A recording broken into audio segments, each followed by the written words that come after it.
Assalamualaikum saudara sebangsa setumpah darah. Kali ini kita sudah memasuki bulan Agustus, bulan merdeka kita, bulan perjuangan yang bertepatan juga dengan berlangsungnya event olahraga terbesar di dunia, Olimpiade di Paris tahun 2024 ini, yang mereka sebut JO 2024. Dan biasanya Anda mungkin melihat saya terbiasa membahas sepak bola. Kali ini kita geser sedikit ke Olimpiade ya, karena ini juga event penting yang membawa nama bangsa kita di kancah internasional. Berbicara tentang Olimpiade ini adalah event olahraga dengan multi-event, artinya dari berbagai cabang olahraga ya, ini terbesar di dunia. Meskipun untuk kita di Indonesia, Olimpiade ini tidak pernah menarik perhatian masyarakat sebesar event sepak bola, ya contohnya di Piala Asia kemarin itu meledak sekali, dan juga kualifikasi ke Olimpiadenya bahkan kita di Piala Asia U23 itu luar biasa antusiasme penonton, kita sampai nonton bareng di tengah-tengah jalan seperti itu. Yang sayangnya kita tidak lolos ya karena bermasalah dengan wasit sampai 3 kali gitu, tadi dicurangi di 3 pertandingan 4 bahkan. Nah, tapi bagaimanapun di Olimpiade ini sebenarnya untuk ukuran Asia Tenggara, kita itu prestasi kita cukup bagus ya di Olimpiade ini. Sejak tradisi emas kita yang dimulai tahun 1992 sampai Olimpiade terakhir kemarin di Tokyo, kita tetap mempertahankan tradisi emas ini. Untuk Asia Tenggara, jumlah perolehan medali emas kita itu hanya kalah dari Thailand. Ya. Nah, ini sebelum kita bahas Olimpiadenya, kembali lagi kita lihat bagaimana prestasi sepak bola kita di tahun 2024 ini. Seperti renaissance-nya, ya, seperti kelahiran kembali sepak bola kita. Begitu banyak kabar baik di sepak bola kita yang terus-menerus datang. Prestasi ditorehkan dari segala kelompok umur, ya, mulai dari U16, U19, U23, dan tim senior kita, semuanya menorehkan prestasi yang memuaskan. Padahal dulu kita nggak kebayang ya sepak bola kita itu bisa seperti sekarang ini. Dulu bahkan sempat ada ide kalau pengurus PSSI diganti pengurus PBSI saja gitu. Karena pada saat itu bulu tangkis kita itu sedang lucu-lucunya ya, kita menguasai dunia dengan tim putra kita itu 7 di jajaran 10 atau 20 besar dunia pada saat itu. Nah, ketika itu kita memenangkan Olimpiade pertama kita, emas Olimpiade pertama kita pada tahun 1992, Susi Susanti dan Alan Budi Kusuma sekaligus mengambil 2 medali, dan sejak itu medali emas, sejak itu kita terus bisa mempertahankan tradisi emas bulu tangkis. Nah, tapi itulah namanya di alam ini ya, selalu ada keseimbangan ya. Di satu sisi kita naik, di satu sisi terpuruk. Sekarang malah berkebalikan.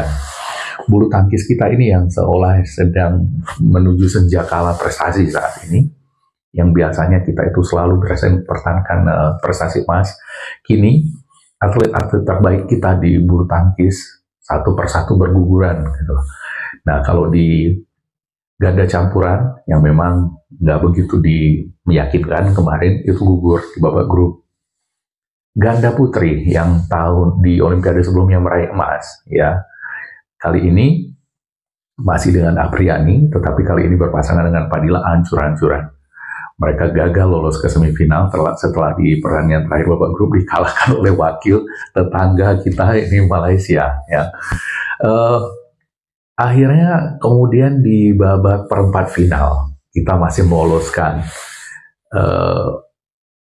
Ginting bahkan tidak lolos ke babak perempat final. Ginting dan Jojo, dua tunggal putra terkuat kita, bahkan tidak lolos ke perempat final. Yang lolos ke perempat final itu cuma 2, Rian Fajri, ya, dan juga Georgie dari tunggal putri. Rian Fajri juga tumbang di babak perempat final. Akhirnya sekarang tinggal Georgie ya, dengan susah payah di perempat final kemarin berdebar-debar semuanya, akhirnya lolos. Luar biasa, Georgie, selamat, tetap berjuang, semoga bisa mempertahankan tradisi emas biarpun solo sekarang ini.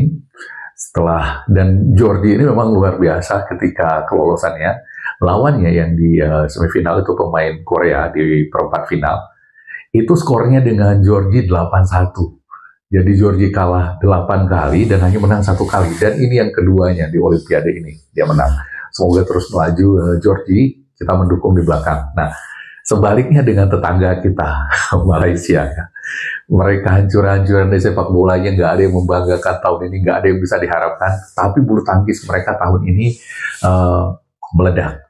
Ya, 3 nomor, mereka lolos 3 nomor ke semifinal ya, setelah sebelumnya itu pasangan dari M. Tina dan Perlitan itu lolos ke semifinal untuk pertama kali jadi dalam sejarah mereka untuk di ganda putri ini, karena selama ini kalau bulu tangkis Malaysia itu di level putrinya itu anak bawang lah di Asia Tenggara ini, tapi ini mereka berhasil lolos. Dan menariknya itu Tina ini itu ras Tamil ya, bukan ras ras Tamil, ras Indik ya, ras Kaukasoid Indik namanya mereka itu kalau ras. Jadi misalnya itu lebih disebut bangsa ya, bangsa Tamil, bangsa yang paling didiskriminasi, dianggap paling rendah di Malaysia itu, yang mereka merasa terhina kalau Melayu Semenanjung itu dikatakan bersaudara dengan orang-orang Tamil ini.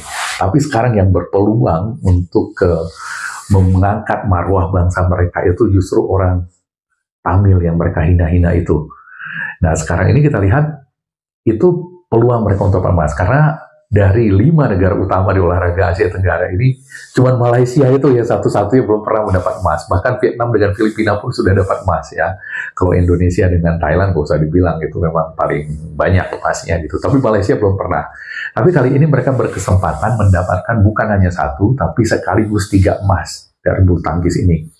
Dengan kelolosan Tina dan Perlitan, kemudian tunggal putra mereka, Lee Jizia, itu juga lolos ke semifinal setelah mengalahkan Popov yang menyingkirkan Ginting di babak penyisihan. Itu berhasil disingkirkan oleh Lizia dan dia melaju ke babak semifinal. Dan yang luar biasa juga, itu ganda putra mereka, Aaron Chia dan So Wei, itu juga lolos ke semifinal. Jadi 3 mereka. Jadi kali ini mereka berkesempatan bukan hanya membawa 1 medali emas, tetapi 3 sekaligus. Dan menariknya, tidak satu pun dari 5 pemain bulu tangkis Malaysia yang berpeluang membawa kejayaan kepada mereka ini, yang berpeluang untuk membawa keping emas untuk Malaysia ini, yang beretnis Melayu. Ya, kalau di kita wajar orang etnis apapun karena kita semua bangsa Indonesia, tapi mereka kan enggak, mereka dipisahkan. Ada bangsa Melayunya, ada bangsa Cina, bangsa India, dan mereka nggak mau dikatakan bersaudara kalau kita lihat di komen-komen ini. Tapi justru yang berpeluang membawakan kejayaan bagi Malaysia ini justru etnis yang mereka diskriminasi atau di sana bangsa, ya, yang haknya mereka bedakan dengan orang Melayu.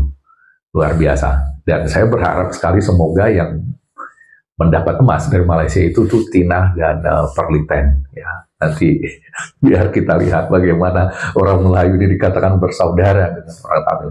Beda dengan kita ya, kita nggak ada masalah dengan ras gitu. Misalnya kayak kemarin Mesal Hamzah ya, yang dari Afrika mewakili Indonesia, dia saudara kita gitu, atau dari Papua, dan itu saudara kita nggak masalah, tapi mereka bermasalah dengan itu. Nah, untuk kita sendiri, selain dari Georgie, Gregoria Mariska Tunjung yang lolos ke semifinal, ada beberapa nomor yang masih belum dipertandingkan ya.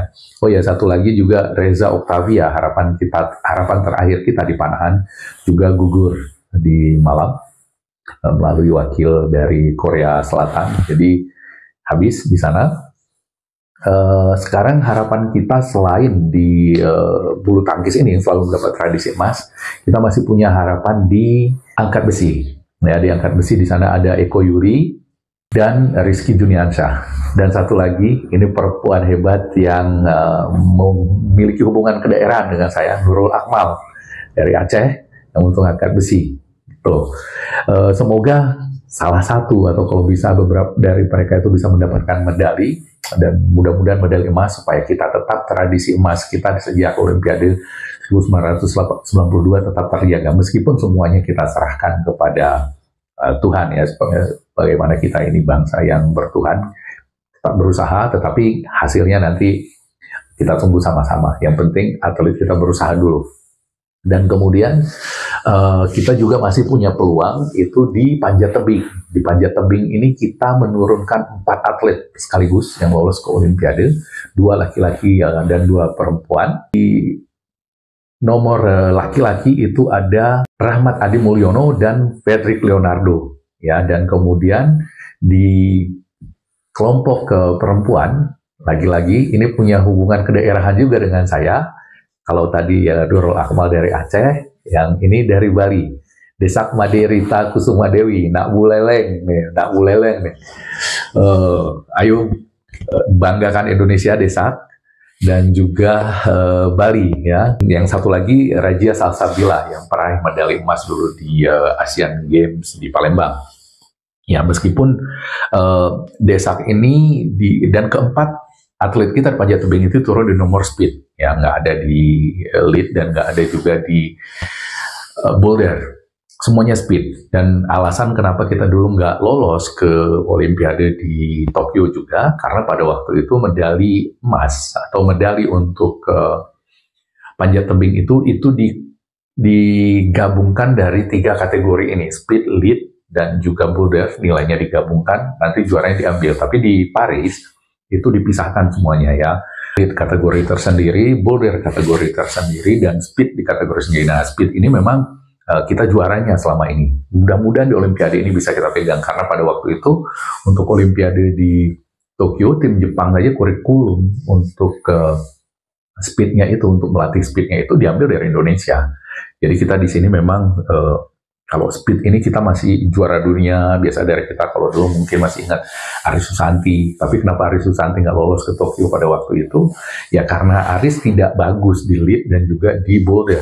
Jadi penilaian ketiganya itu dia cuma menonjol di speed, sisanya enggak. Nah, disinilah harapan kita di Paris. Bagaimana nanti kita bisa mendapatkan medali di speed, ya. Meskipun untuk Desak saya agak khawatir sedikit karena menjelang Olimpiade ini, entah itu di PON dan di pertandingan-pertandingan lain, Desak sering sekali fall waktu manjat pertama itu, waktu naik fall, sering jatuh karena tekanan mental, ya. Desak ini belum pernah mungkin di panggung sebesar itu sebelumnya, ada kegugupan, tapi mudah-mudahan ya tim psikolog dan juga ofisial tim Indonesia di Olimpiade ini bisa mengatasi tekanan dari Desak dan bisa meledak nanti tampilnya di Olimpiade. Kita harapkan seperti itu. Nah, jadi inilah rekapitulasi untuk Olimpiade, tim Olimpiade kita. Semoga kita lolos kali ini, semoga kita kembali membuat tradisi emas sebagai hadiah dari Hari Merdeka kita tahun ini. Tetapi apapun hasilnya nanti di sana, kita tetap dukung atlet-atlet kita ini, jangan mereka dibully ketika mereka kalah, ya. Jadi demikian dulu video kali ini dari saya. Assalamualaikum warahmatullahi wabarakatuh dan merdeka.